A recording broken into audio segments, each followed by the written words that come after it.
Hello guys, today we are going to start our seventh practical, that is we are going to see the different operations which is performed on a tuple.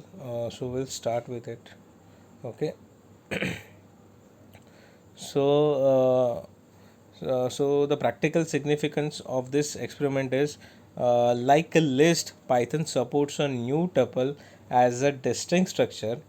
Tuple are used to store the sequence of Python objects which are static in nature. A tuple is immutable, which means it cannot be changed. Just like a list, tuple contain a sequence of objects in order, but the once it's created a tuple, it cannot be changed anything about it. Okay. So relevant program outcomes for this practical, that is, you need to have basic knowledge, discipline knowledge, you are able to perform experiments and practices, you need to have engineering tool knowledge. After all, it is a lifelong learning process. Okay. So the competency scale, relevant course outcomes and practical outcomes are: you are able to create a tuple, you are able to access a tuple, you are able to update a tuple, and you are able to delete a tuple. So you need to you are going to get a knowledge how to perform a different operations on a tuple. Okay. So these are all the outcomes. Okay. The relevant effective domain related outcomes are: follow safety practices, demonstrate working as a leader, as a team member, follow ethical practices, right? Okay. So main part of the practical is minimum theoretical background. So basically, tuple is a sequence of immutable Python objects. Tuples are sequence, just like a list. The differences between tuple and list are: the tuple cannot be changed, unlike a list, and tuple are parent. We can say parenthesis. We can use parenthesis to store the element, where the list uses square bracket. So what we can say, when we are specifying the element in a list, we use a square bracket. When we are specifying the element in a tuple, so we are using parenthesis. Okay. When we'll see the example, you will get a clear idea. Basically, creating a tuple. While creating a tuple, it is as simple as putting different comma separated values. Optionally, you can put this comma separated values between the parentheses. Okay. So see the example. Here the tuple 1 having the n number of values, which is separated by comma, and it's mentioned within a parenthesis. So this is the structure of creating a tuple. Okay. So like this way, tuple 2 and tuple 3 is also created.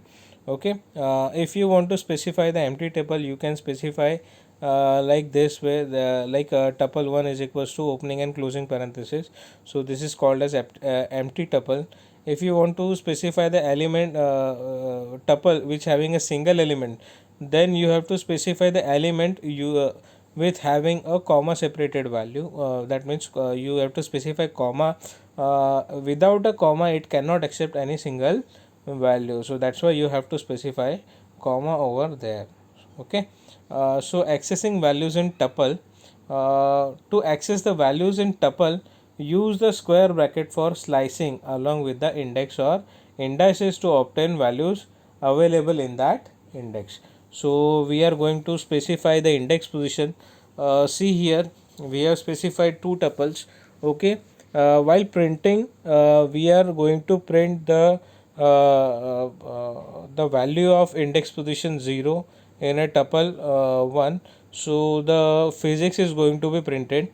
When we are going to print the elements within a particular range, see in second print statement, here we are going to print the elements within a range of 1 to 5. That is, in tuple 2, the element on the position 1 is 2, and the element which is in a position of 4, that is element number 5. So that's why it is going to print the element 2, 3, 4, 5 from tuple 2. Okay. Updating tuple.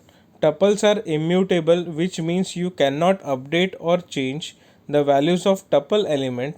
You are able to take portion of existing tuple to create a new tuple. See the example, tuple 1 is having two values and tuple 2 is having two values. If you are going to update a particular values from any tuple, see here, tuple 1 on index position 0, we are going to update a value to 100, but it is not going to execute because tuples are immutable. It is not going to be change the value. Okay, it will give you an error.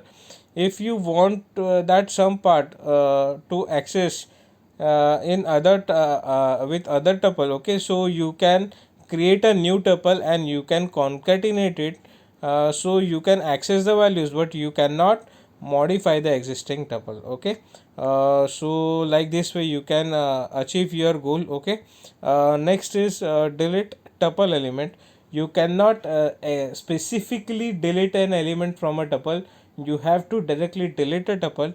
Okay, so then only your tuple is going to be deleted. No specific values can be deleted from tuple because tuples are immutable, so we cannot update or modify the tuple values. Okay, next is practical related questions. There are three questions. Define empty tuple, write a syntax to create empty tuple, write syntax to copy specific elements existing tuple into new tuple, and compare tuple with the list. To write these questions in your notebook. Okay, and stick when you'll get your manual, and perform this exercise. Create a tuple and find the minimum and maximum number from it. Then second, write a Python program to find a repeated item of a tuple.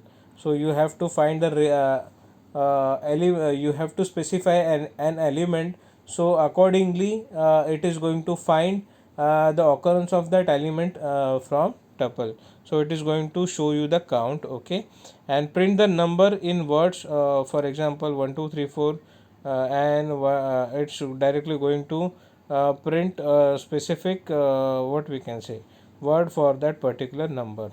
So like this way you can perform your exercise. Okay, I have already explained the programs.